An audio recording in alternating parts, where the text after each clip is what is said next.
morning, everyone. This is Kathy Mason from MasonWorks Marketing here on Conscious Business Zone with my friend Dave the Mystic. Hi.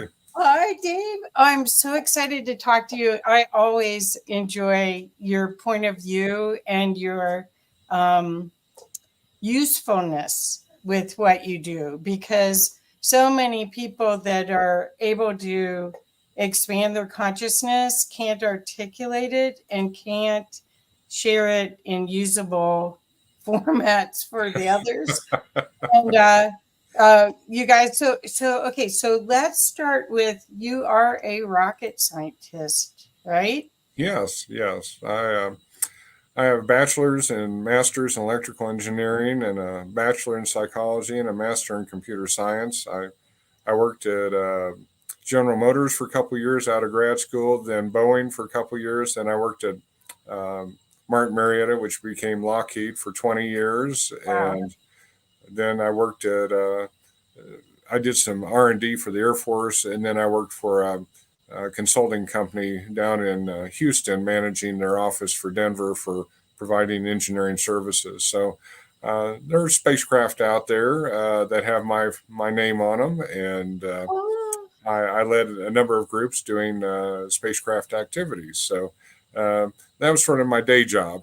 And but in 1983, I ran into a friend at my 10th high school reunion who showed me that he could control electronics with mental power only. And it kind of shook up my view of reality. And I returned to Denver and got very involved with energy medicine, alternative healing, and psychic development, going to some classes at bookstores. And then also I got involved with a group that was channeling ascended masters, the Tibetan style. So I continued doing that on the side, and some of my psychic friends joke about me as for those dual career paths as being Clark Kent and Superman. Well, you are, but what's interesting is that you're able to guide. You're a great mentor with your knowledge. That's what I wanted to talk about today, because so much of this, so much of the things that are coming out, disclosure about ETs, which that's us basically. Yeah. But all of this disclosure, everything's wrapped in fear. If you go on YouTube, every other subject line, every other interview you see, it's almost clickbait how people are so involved with creating the anxiety first to get your attention. And this is just the facts of life. This is just our expanded self, our multidimensional selves wanting to be the veil of this 3D, wanting to get thinner so that we can experience all that is, right? Right. So you have a profound understanding and wisdom for the esoteric and the transcendent realms. Could you share a little bit about that? Because I think that would help so many people that are going to be gifted with your knowledge today. Oh, sure. I absolutely believe, and not even believe, I know from personal experience in my meditations and things I've been shown and things that have been objectively demonstrated to me by the spiritual realm. There is a spiritual realm from my point of view, and I'm not dogmatic. I'd never tell anybody you have to think like Dave thinks, but these are my experiences and my observations that there is a spiritual realm. We are spiritual beings. What we have here on the planet when we exist here, our body is a mechanical interface that allows us to experience this life, and we do it with a blank slate. So we can take in the whole breadth of the experience. It's sort of like being in the spiritual plane and you want to go on safari. And so you plan a 50 or 75 or 80-year trip, and you sort of have an outline of where you're going on this safari, and they say, there's wild animals there. There's dangerous insects that could give you diseases. And you say, yeah, but I just want to have that experience. And you come here and you go through life and you're given challenges and you learn things and you're given the opportunity to sort of demonstrate what you inherently know from past lifetimes, even as you gain more experience. And then finally, your physical body passes away, you return, and you get to meet up with all your friends and buddies, and they say, how did it go? And you say, oh man, it was fantastic. Boy, did I run into some things I never expected. And the spiritual realm is perfection and beyond. And my impression from talking to spiritual beings and reading other people's conversations with them or channelings is that sometimes that perfection, you sort of need some spice in it. And so you take on having an incarnation or a life to learn lessons. Do you absolutely have to incarnate to spiritually progress? The answer is no. There are alternatives. But coming to Earth, which is, from my point of view, my explorations around other universes and around our universe, this is one of the roughest, toughest places in the universe. I don't think Earth was ever designed to be a paradise or something that had a goal of being a paradise. I think it was sort of a boot camp where you come here and basically the spiritual realm shows you how tough you can be and toughens you up. And you have experiences and challenges to confront and problems to solve. And you make wonderful spiritual progress through that process rather than going to the Tahiti planet where you sit on the beach for 60 years and Julio, the pool boy, brings you little drinks with umbrellas, and you sit there bored out of your gourd. I don't think this planet was ever intended for that. So we have a lot of stuff to work with. The spiritual realm is very broad. Certainly, there's the realm of the angels, and the angels have a whole spectrum from being fairly robotic with no moral judgment all the way up to archangels and beyond. And then another realm are I truly work with gods and goddesses, and I think they were created to help early peoples survive on this planet. Learn how to do agriculture, learn how to form civil society, those types of things, domesticate animals, and they ended up getting mythologized into something that they never wanted to be, and stories were made up for them that put them in moral interpretation as demonstrations rather than just these were helpful people sent by a spiritual universe that was benevolent. And there are other realms. There's the realms of the ETs. Well, there are cousins, there are brothers and sisters. There are other people, and they may appear somewhat different, and that's just we have a lot of people on this planet who appear different than you and me, and we just accept that. So many realms. There's the dark realm, and a lot of people these days would ask, why do we have so much evil? And I believe it's to motivate people. I believe that it's always been around to motivate people, to give us challenges.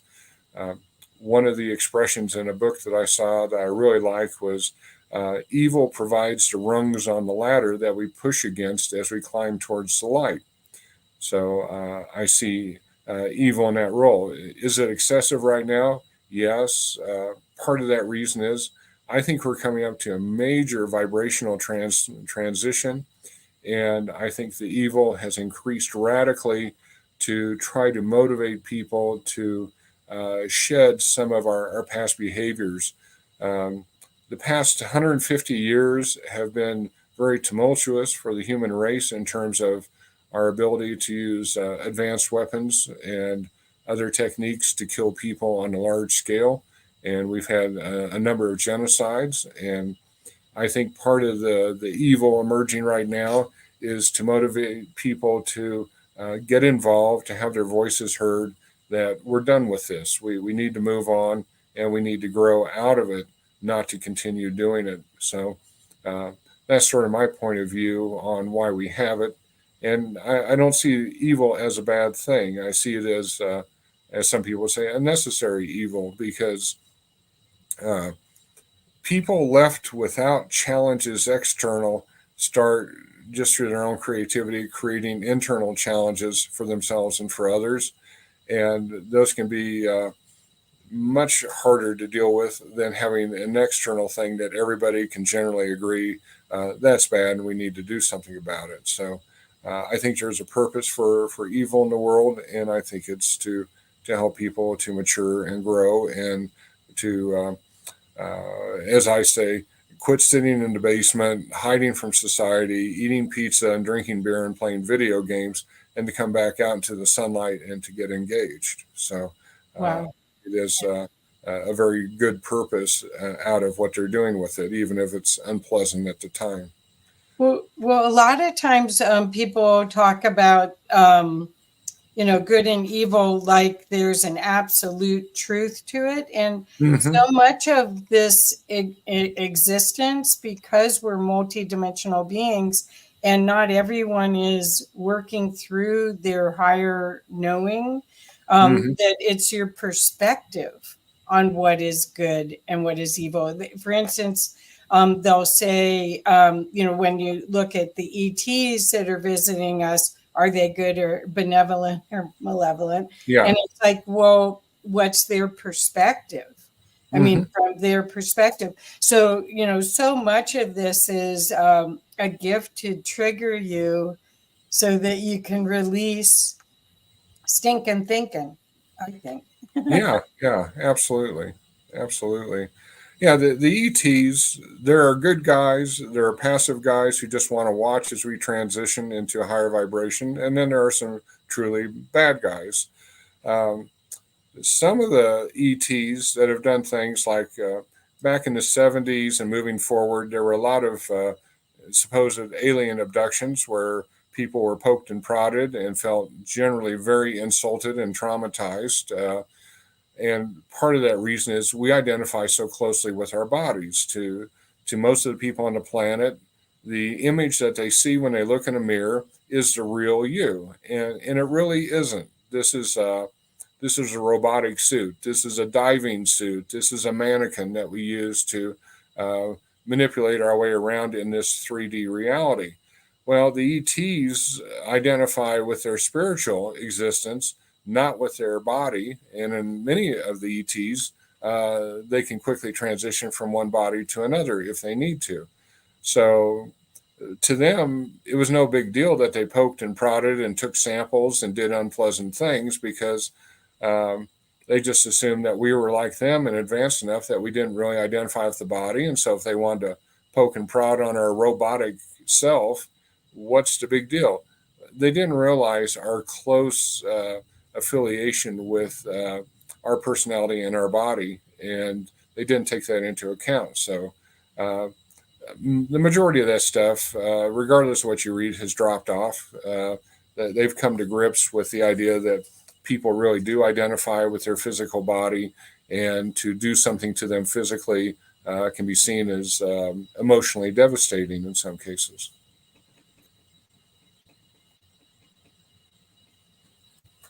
I agree. I think that we're seeing a whole different era right now, and I'm still.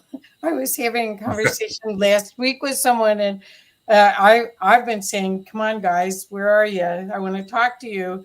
And my friend said, "If they show up right here, I'm running." Yeah, yeah, And it was such an interesting thing because we both think alike on so many aspects. But I was kind of surprised that there wasn't an excitement to go meet the neighbors and learn, because there's so much more to learn than what we've experienced. This yeah. is a huge adventure opportunity, I think. Well, I see movies being inspired to help us get tuned in to accepting ETs. I think Star Trek, I'm sorry, Star Wars was an extensive function in that. And because things that look very different from us could be friendly, and things that looked exactly like us could be very evil. And uh, it sort of really worked hard at getting people out of the mindset that if it looks different from us, we need to go grab a shotgun because it's probably going to try to kill us or eat us. And so I think Star Wars was instrumental in getting rid of that. And the flip side is, somebody shows up and looks like standard human from Earth, and you find out that they have a Death Star and they're blowing up planets. Again, a very totally different viewpoint that you can't necessarily trust humans, and you can't necessarily distrust things that don't look human just on appearance alone. Once again, you have to get to know them and know their motivations, and not just make snap judgments, which is the basis for a lot of our prejudice or racism. So I agree totally with everything you're saying. I think that the media, the movies have helped us in so many ways to plant the seeds Mm-hmm. of a Yeah. different perspective, because I'm so visual. I think a lot of people are visual learners, and when you see a yeti, you see a yeti as Yeah. Chewbacca, and then it's like, oh, maybe there are beings like that in the universe. And so it plants a seed of possibilities. What I also wanted to ask you about is higher consciousness, because you guys, I've had several readings with Dave, and the information that he gave me, he actually analyzed my energy and using a form, which you can tell from your engineering background, project management and engineering background. And I still have them somewhere.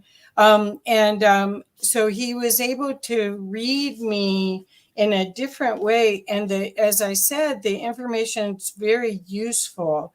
But it's really to connect with your higher consciousness, which is going to give you this expanded view of your time here, your Mm-hmm. experience here. Could you talk a little bit about that? Because I know, I know, so at least in my experience with you, I've seen brilliant things happen Sure. from that. Well, it'd probably be helpful if I show the form. Okay, I'm an engineer and a Virgo, and therefore I'm I a like Virgo too. to use forms and do things in a systematic way. It just makes it more straightforward than recreating things on the fly every time. So a little bit of background. One of the things I do is I look at how people are energetically hybridized. What do I mean by that? Well, traditional views on people who accept the idea of hybrids between, say, ETs and humans is that it's a result of a normal biological process. And so you can have somebody who's half ET and half human. And those people do exist. I've seen them, I've run into them. And there could be other percentages based on traditional genetics. But what I started finding 10 or 12 years ago is that people were being energetically hybridized. And when this happens, it can be with a variety of different forms of consciousness. And it doesn't have to be in just half or quarter or eighth or 16th. It can be any arbitrary percentage. And so I developed this worksheet, and I muscle test on behalf of the client to fill it out. I'm trying to get it lined up here so you can see. So I started with what is your human percentage? What is your ET percentage? Your angelic mix, God and goddess percentage, ascended master, even dragon energy, the jinns. That's root word where we get genies from. Um, and then we have Sasquatch or Yeti or Bigfoot and nature spirits. Here's where this really comes in to be helpful is um, if we go look at a little bit of background of angels and ETs, both those groups, many of them come to Earth somewhat like trainees. They haven't been here. And in their guidebook, what they've learned is that Earth can be very rough. Earth is one of the few places in the universe where we don't guarantee people enough food, water, air, clothing, shelter to guarantee that they can survive. That's not a fundamental guarantee on this planet. And that, among other things, is a real shock to the system of ETs and angelic beings. Well, what happens to a person if they're a child and I detect in their energy that they're 60% angelic and 20% ET. Um, they may be so sensitized to these concepts that this is not what we expected on Earth on how badly people treat each other, that these people sort of go into an empathic shock. And I have run into parents of children and also others who those percentages are just so essentially off the chart for what a person needs or wants here, especially as a young person growing up, that it is not serving them and it's making life very hard for them. They have difficulties in social interactions with others. Um, some cases, they basically just want to go to a forest and hug a tree and hide from everybody. They don't want to be around people. And going along with this, I've been shown by spiritual beings that I can participate in sort of a group exercise with them to adjust these percentages. So, say a 12-year-old boy who's having real hardship in life socially, I find that he's only 20% human energy on this hybrid chart. We might adjust that up to get up to 85% human. And uh, being an engineer and always wanting to, okay, I want to use this stuff because it works. I want to see it work. I've gotten an awful lot of client sessions where I've gotten very positive feedback that they've seen significant changes, even on people who have mental health diagnoses. They've seen significant changes even by unbiased people who are friends or other family members. So, um, yeah, I think there's a lot to be said for this. Again, this is a model. How does it really work within you? I don't know. But it's a model that I can work with. It's a model that I can change the outcome, and it seems to work. And it works often enough that I continue using it. So, um, yeah, that's one of the tools that I use. Well, the other tools I don't remember using that form. We used one and it showed um, my past lives here, so it was more geared Oh, to the Akashic records, and then it was on my psychic abilities and all of. Oh, you're going to show us another one? well, here's the past lives form, and I'll get up into the camera. There, Uh, cool. a lot of work I do with people. A very common question, and it's always fun and it's always interesting, is um, okay, my significant other is Betty. How many past lives have Betty and I had together? And so I would put your name here and Betty's name there. Then I would go down and muscle test on your behalf. How many past lives total have you had together? How many as couple, parent, child, siblings, or friends? And then I drill down in this space over here and I start getting dates, who's who was the wife, who was the husband, how old were they when they died, um, um, what were the circumstances of the life? Was this a fantastic life? Was this, you get up in the morning at daylight and you work all day on the farm and you go to bed when it gets dark and you repeat for 30 years and you die. Um, so it's a ho hum life. And a lot of lives have been ho hum. Or were there significant challenges? Because sometimes somebody will approach me and say, I'm going through a terrible divorce right now. My husband was unfaithful. Well, I find out that, well, you guys have tried this before, in different roles in a couple, on who's the husband, who's the wife. And I did see infidelity before in affairs. So um, past lives can reach forward to ours. my viewpoint of past lives is that they're still ongoing. They're not over and done with, and the film is in the can. So if you have a past life of somebody working in a rock quarry, and that person drops a big rock on their foot and smashes their foot, there's a possibility that your foot might start aching, because in some way they're energetically reaching forward to your lifetime, hopefully trying to get some assistance or help or healing with their foot. And so your foot might start aching. So I also find those types of connections going on with past lives. And uh, other things I look at on past lives, if you have phobias or fears, I find that many of those come from how you were killed in past lives. I get a lot of people who have claustrophobia, people have fear of water, people have fear of heights. Uh, all three of those frequently go back to how you were either killed, murdered, or died accidentally in past lives. And those fears are still inherent in you from those past lives, still trying to protect you. So I can also help you release those connections to those past lives, and then we can do some work with subconscious core beliefs to hopefully get rid of those. And again, I've had very good success with that. So, are you seeing things changing a lot right now? I mean, I know you've been doing this for quite some time and I mean, you have a fantastic reputation for success with people. What what are you seeing now? Because we're in this interim period where the solar flares, the CMEs are hitting us.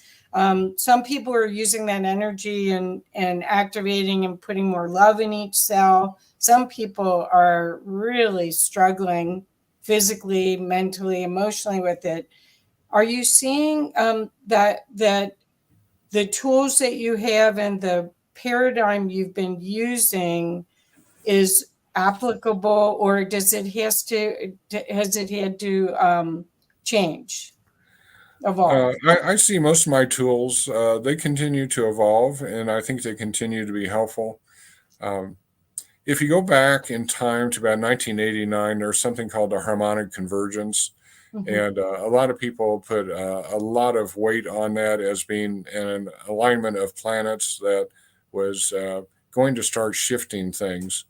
Uh, for my purposes, I saw the big shift come in 2012 in December. I'm not sure if it had anything to do with the Mayan calendar, but something snapped in the universe in December of 2012. Um, it really upped the game. My energy and entity clearing work went up exponentially. Um, what I attribute that to is, in a lot of cases, I think a lot of dark entities, demons, things like that came out of the woodwork with that. And they felt that there's going to be a major shift on the planet, and they didn't want to be left behind. So they scrambled to get entangled with people or our property or our houses, things like that. Um, the other thing, too, is over the past 4 or 5 years, I think we've seen a lot of much higher energy forms of eclipses and retrogrades, things like that, the solstices even, and it really has churned. Now, is this good or bad? I'll say it's neither. It's just we're floating in a pot of soup with lots of vegetables, and a big spoon has come down and really stirred it up, and we have to confront what's going to float to the surface and deal with it. Uh, that's not necessarily good or bad. It's just we've got to take care of business. We have to address these things. We can't just continue to ignore them. We can't continue ignoring the environment. We can't continue ignoring interpersonal relationships with people of other ethnicities, things like that. We can't ignore the artificial nature of borders on countries. We have to deal with that. And what does it mean to have an identity, but to have it in a positive aspect, not a punitive aspect?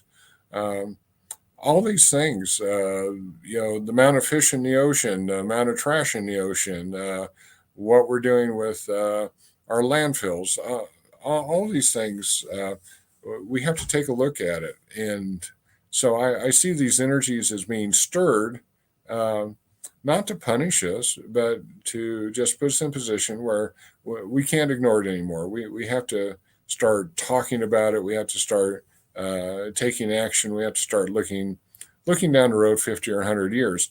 I truly believe, even though astrologers and astronomers can't tell us when we're moving from Pisces to Aquarius, I think we're pretty decidedly moving into Aquarius now, and that is going to also be stirring the pot for us. Well, okay, so I have another question. Thank you. That was perfect. That was exactly because we're in a time of change, and if we're afraid of change, we're going to struggle.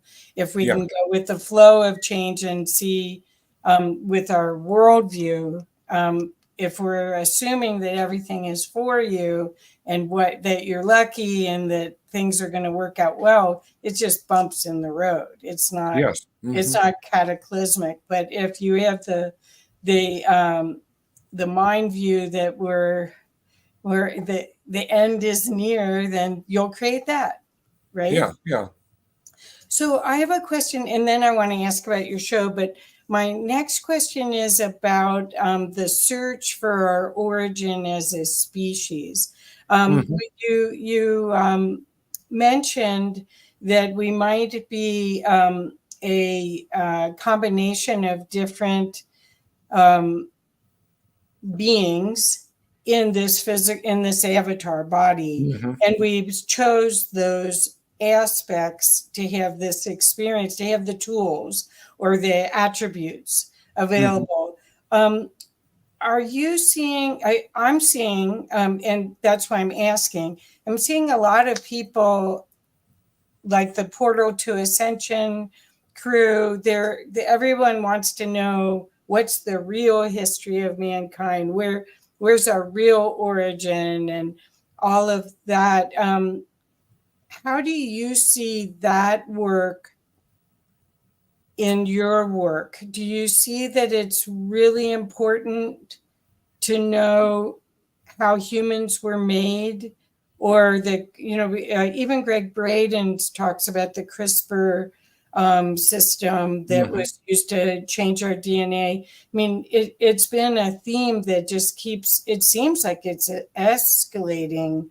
The more that we see disclosure is about to happen, the more that discussion is, well, we're the aliens here. Could you speak to that to see is that going to help us to know who we are? Well, see, it seems like if you look at the History Channel and everything, it's just everywhere all of a sudden that going back to in Turkey, the giants, there's so much stuff that you can get information on about inner earth, the giants, the everything that is leading up to us now. And without that proper history line, is that important? I think it's important in snapshots. There's a number of things. I like science, but I don't like dogmatic science. And a whole lot of what people talk about in terms of what is accepted now for evolution is dogmatic. It lacks proof and rigor. For example, this is brought up by Rupert Sheldrake in one of his books. He said, we accept the dating on ancient stuff based on radioactive decay. What he pointed out is that if we had a major supernova event happen near us, a star exploding, that radiation wave could hit our planet and reset all those radioactive decay rates. So he said, if we didn't have an event like that, then yeah, he could accept, dating on things, but since that could have happened, we just don't know for sure. And so it's kind of a circular argument about, How do we know it's 6 billion years old? Well, because of radioactive decay. Well, how do we know the radioactive decay is right? Well, because we know it's 6 billion years old. It's a circular logic, and they've put all their eggs in one basket for aging. Um, One thing that helps to understand where sometimes you can have this mindset and it's wrong.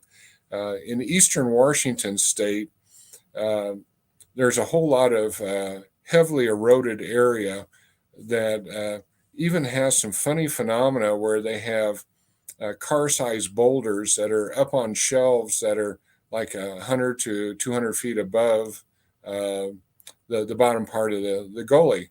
And the conventional wisdom would say, "Oh, well, that's one of those features that's been eroded over millions of years, due to freeze frost cycles, water, and occasional flood."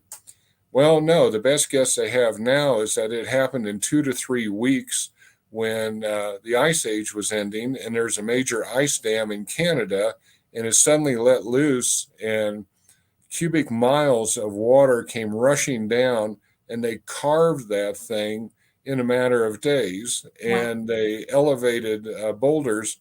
The water force was so strong that they pushed these boulders up canyon walls up onto ledges. And so, the conventional wisdom is wrong. And the guy who originally proposed that in the 1930s or 40s was pilloried. And then later in the 70s, he was honored for that insight because they found it was true. So you can't always believe your lying eyes. And uh, another thing is, in disproving the evolution idea, the thing that we were a chemical soup here on Earth that spontaneously created RNA or DNA that was self-preserving, they've approached a different way to disprove it, and that's the number of permutations of genetic changes you would need to result in us. There's not enough time in the amount of time that they believe from the first appearance of Earth on Earth of life forms to who we are today. There's just not enough time to take into account the difficulty of coming up with beneficial random mutations. Um, Even the folks at NASA on the side are pretty much in agreement that these initial or biological parts didn't originate on Earth. They probably came in stuck in the ice in comets. And so where we are today is basically we were seeded in some way. Then the next thing you have is how do we get from something 2 to 3 million years ago that looks like uh, somewhere, a pre-human, not ape, but not human.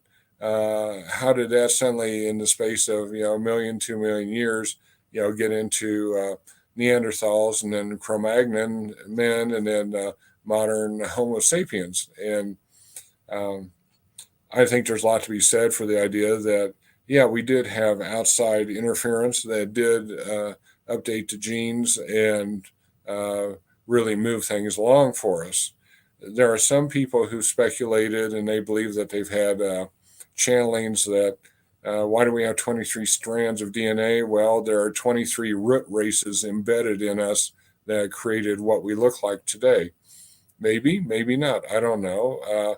There's another strong contingent of people who believe that the Anunnaki came and they took these pre-human creatures and they gave them a jolt of DNA and turned them into cognitive thinking um um working beings who could communicate. And then they come up with a mythology about how there was disagreement over whether or not that was the right thing.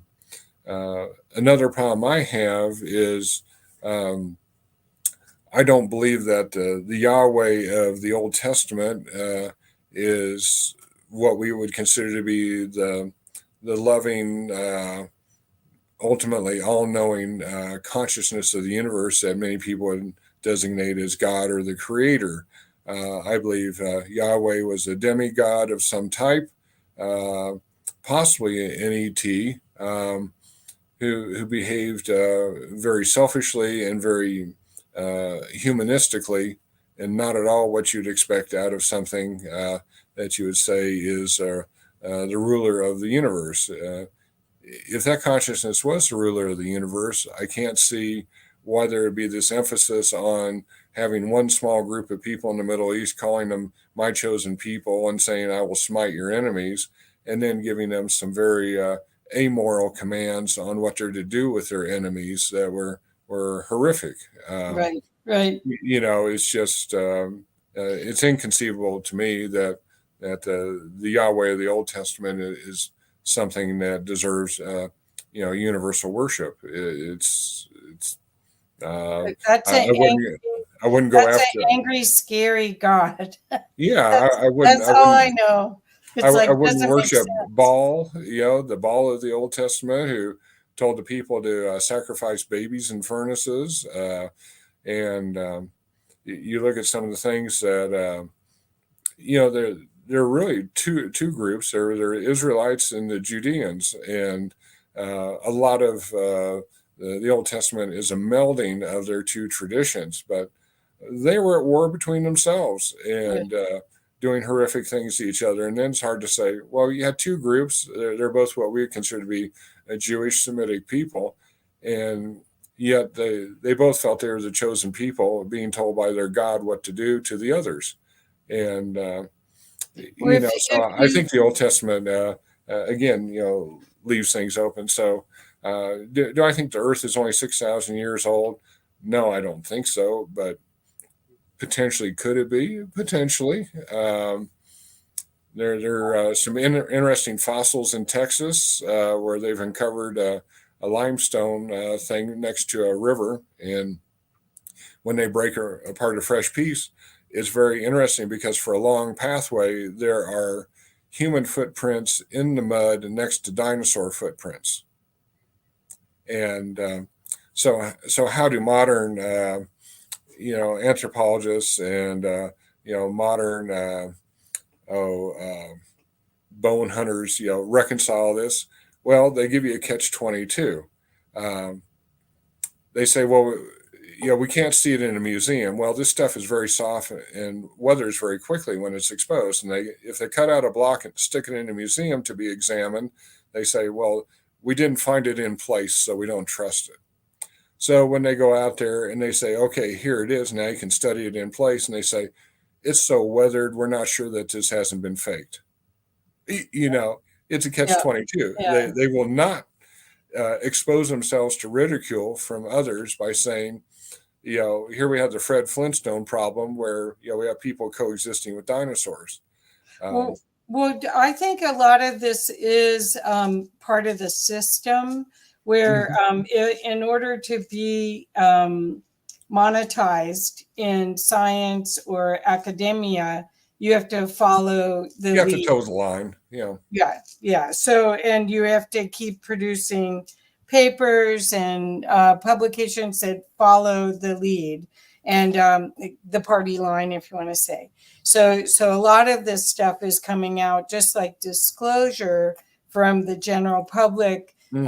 People like Michael Tellinger from South Africa, where he has pictures of himself standing by a footprint that says he's 6 foot tall and it's 6 foot Yeah. tall, 1 foot. And Yep. so there's so much stuff that's being uncovered that because of the internet, now we can see everything and share everything. And I do think that's part of this time where more light's coming in, where the programs or Hmm. the things that aren't for the highest good of all can be negated, can be transmuted to something else. And Yeah. that's what I see you doing with your work, actually. Yeah. I read a fascinating book on crypto archaeology a Uh-huh. number of years ago that I borrowed from somebody, and it had numerous newspaper articles from the 20s and 30s in the coal country in West Virginia, where of strange things people had found in coal seams. And like one of them was they found a gold chain that was obviously, you'd say, well, that looks like jewelry. Somebody made that. That's not artificial. That's not a freak of nature. and it was in a coal seam that was probably 1 to 2 million years old at least. And there was also a story about one of the owners of a mine. They broke through one area of coal, and they found a dressed block wall. Obviously, human or sentient being created wall, and he didn't know what to make of it. So he had him blast the mine around that so it would bury it again, because he said, I just don't want to have to explain that. And so there are things like that that are just are puzzles to us, and we continue to get surprised. I love it. I love it. I look at the Great Pyramid.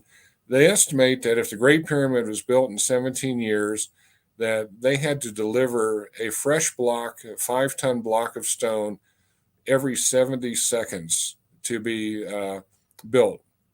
And you think about the marching army that would have to be there using copper tools, not steel tools, but copper tools, supposedly by hand, to carve out those blocks and then to transport them and to get them up there, up onto the upper levels. And, you just say, I don't care what explanation you have for how these blocks were moved.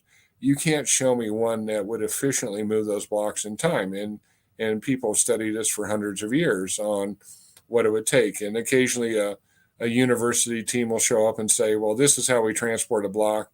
Instead of a 5-ton block, they move a 1-ton block. They move it about 6 feet, and their little gadget breaks, and they say, well, we proved how they moved it. It's like, well, no, you didn't. And it really ignores some of the things. There's one thing that is proposed by the ancient astronaut people as being a launch pad, and it has a block of stone there that's 700 tons, and to put it in place where it is, they would have had to raise it 15 feet. These days, we would have a difficult time with our modern technology and our cranes of having enough horsepower there to lift a 700-ton block of stone. When you start talking about people using timbers and ropes and wooden rollers, it's like, most people don't understand how hard it is to move a 1-ton block of stone.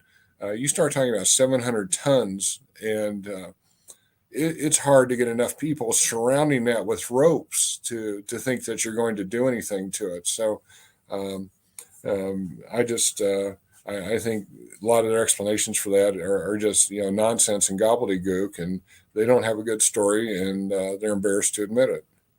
Well, I want to go back to when I did my reading with you, and you gave me some of my past lives, and the possibility of accessing those past lives and the consciousness, the information that I knew in those past lives was very powerful. It was amazing. So let's say I do know I was in Egypt, and I have always felt like I was one of the architects of one of the pyramids, not necessarily the Great Pyramid, but I know that. And then when in the reading you did find that, and then it sort of went, that's why I have this connection. It really helped find a pattern and an understanding and a reassurance with me that I wasn't making it up.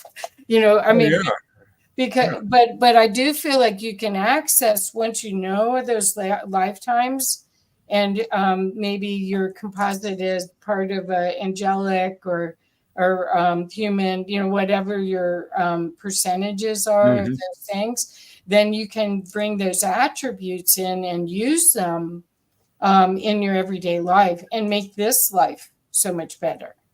Yeah, I think one of the fascinating things for me about becoming aware of past lives and actually getting details about some of them is, I think for people, and I'll say including me, there's an aha moment. I found in digging into my past lives, I had a past life as a black slave in the South in the 1860s, and you start looking at, okay, maybe I've been Egyptian, maybe I've been an Aborigine in Australia. Maybe I've been a wealthy landowner in the middle of Europe in the 1400s. And you start seeing all these things, and you just say, this thing that I label myself as, here I am as a white male, and a little bit past middle age, and it's like it doesn't matter. I just lost all feelings of what makes me different from others based on the idea that I've worn those hats. I've been in those roles, and that's been very helpful when I've worked with clients who come from other ethnic backgrounds, particularly if they've had challenges being in that ethnic background. It's just to say, I've been there too, and I am continue to get some more information about that life. And I know it's no piece of cake, but it takes all kinds to make a world. And so that's one of the other unanticipated benefits I see of learning about past lives is to find out, yeah, you've been a man, you've been a woman, you've been gay, you've been straight, you've been white, black, yellow, brown, whatever color you can think of. You've been from whatever part of the planet you can think of, and it's just not a big deal. It's time to get out of that mindset that once again that you identify only as what you see in the mirror when you look in the mirror. Right. Well, the idea that you could identify with the gifts of those lifetimes and bring them into this lifetime, that's Yeah. huge. I Mm-hmm. mean, where you might have an inclination or a passion, and oh, I was an artist before, or Yeah. Yeah. whatever, or people, these kids that are coming in that can play musical instruments like the masters, and how could they not have? Oh, Mozart was just incredible. Yeah, What he was doing when he was a child. He'd obviously done that before. right. He's had that experience. So Yeah. So I wanted to now switch to letting people know more about your show, because you have a Blog Talk radio show that has over 600 episodes on it. And I'm a big fan of it. I love that what you've done. And I love that it's somewhat of a dialogue. It isn't totally just firing questions at people. Do you want to talk a little bit about your show on Blog Talk Radio for sure, everyone? sure. First off, if you want to find it, grab a pencil. It's Blog Talk Radio. That's all one word. .com/Dave the Mystic, just like you see on the screen. Only there's no spaces. Um, Years ago, I had two different groups contact me about doing a serialized radio show, and but it was kind of a scam. And because they said, well, you pay us, $6,000, we get advertising revenue, and you should get enough advertising revenue to pay you back that 6,000. And it's like, well, I don't know. That doesn't sound right to me. And somebody said, gee, Dave, why would you mess with that when you can go on Blog Talk Radio and do it for free? And Blog Talk Radio was just starting out. So this was 12, 13 years ago. And so I got on there, and ever since I've been doing a show every Monday night, usually live, occasionally pre recorded at 8 p.m. And I'm coming up, I'm almost to 700 shows now. My viewpoint of the show has always been, having grown up in Kansas and Wichita, which was very conservative, and I think even in recent times they've had all of one or two metaphysical bookstores there, and even up through the 1990s, there were still church groups picketing in front of the metaphysical bookstore saying they were evil and satanic.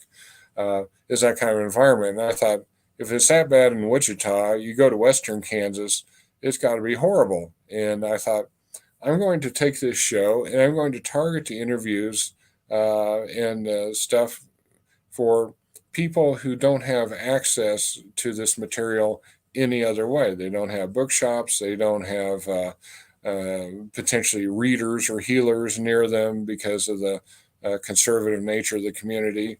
wherever they are in the U.S. or the world. And so I've always taken the show in a direction where I bring on people who have different forms of healing, different forms of doing readings. I've had a lot of authors because I like to see unique new points of view, and um, I try for the most part to read most of my guests' books, and even though they'll send me suggested questions, in case I was doing it cold. Um, I usually don't go to those questions much. I go to questions based on my experience and based on what they're saying in their book or what I've learned about them from their biography. And so we have some very good discussions. And I usually debrief the guest after the show, and I get a lot of positive feedback because they do deal with a lot of interviewers who haven't read the book. They're using stock questions. They don't know anything about metaphysics, and so it comes across as being the interview isn't really an interview. It's the guest having an opportunity to just hit their talking points, and which can be kind of dry. My library is over 1,000 books on metaphysics, and with all this experience of all these years, over 40 years. Um, I've seen a lot, done a lot, heard a lot, gone to a lot of classes, all this type of stuff, and so I can usually uh, be very competent in terms of talking these different philosophies, issues, technologies that these people are presenting, and um, so Yeah. it's a lot of fun to talk to them because I can talk to them from a place of knowing rather than a place of well, this is an interview and it's cold and I don't really know what you do. Well, I think that you're asking questions that the audience might ask. And I really respect interviewers that take the time to go through somebody's website, read as much of the book as they can. In the old days, I would get books in the mail here and there. I just got one this week.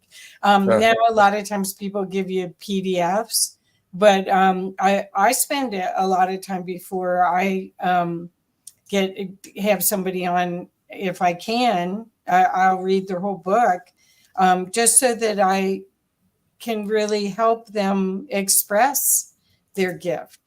yeah, yeah. Yeah. Well, so do you have a favorite interview that you've done after all these years, or one that shocked you the most, or? Um, Not too long ago, I had Neil Donald Walsh on, Mhm, and what a big hearted guy, mhm. and I really enjoyed the interview. Um there certainly was no pretentiousness, even though he's been wildly successful um, with his Conversations with God book. He's just a very dear person, and if we live nearer to each other, I'd like to see him periodically. Um, so he's one, but um, yeah, I've had a lot of great people on the show that I've really enjoyed talking to, and um, you know, it's easy to get a little bit into the fan mindset where you start saying, "Oh my goodness, they're so important and everything." All the guests I've had, I've never found anybody who felt that they were more important than other people. And if they come across occasionally as a little bit aloof, it may just be because of the demands on their time in terms of, they're just limited in how many people they can talk to. So they're not playing hard to get. It's just a matter of logistics. Yes, that's good. That's a perfect way to explain it. So we're going to need to wrap up. The I loved this. Thank you. I hope we get to do this again. I always Absolutely. feel I like I always get, enjoy talking to you. It's fun. yeah. So we want to make sure people know how to get in touch with you, and I want to really truly to recommend that you work with Dave. That you can listen to his shows, and then you'll get more insights into his personality and his huge um, collection. He's like a content curator for spirituality and science. Well, it's the marriage of the two that we really need Mhm. to do now. So, Dave, what's the best way to connect with you? If you go to my website, davethemystic.com, um, there's a little thing there where you can send me a message that says, I'd like to set up an appointment, or I'm interested in this, whatever. And I honor those. I always get back to you. My website also has a number of little video clips where I explain the different modes of work that I use when I'm working with clients, whether it's clearing or healing or subconscious core beliefs, or doing a gift determination worksheet to find out what are your natural psychic gifts that you can most easily develop if you choose, things like that. So I explain all those on there too. So it's a very helpful website. Yes. Oh, it's wonderful. And again, please do yourself a favor and check out his website. Check out the blog, talk radio show. You will be amazed at what a resource Dave is. Oh, So, you're making me blush. oh, sure. Well, My that's okay. face is turning red. It's just getting hot out. But anyway, thank you, Dave. We're out of time, but thank you so much, and bless you and bless the work that you do. I'm so Blessings glad to your you're work and to everybody out there who tries to get the message out, because so many people are hungry for it. They need to hear it, and traditional things, especially like the churches, just aren't cutting it for a lot of people in their view now. right, right. Well, it's time for us to wake up and realize our divinity and our genius and share it. So that's what we're both doing. So anyway, thank Absolutely. you so much. Thank you. Blessings. Bye. You take care. Thank you. You too.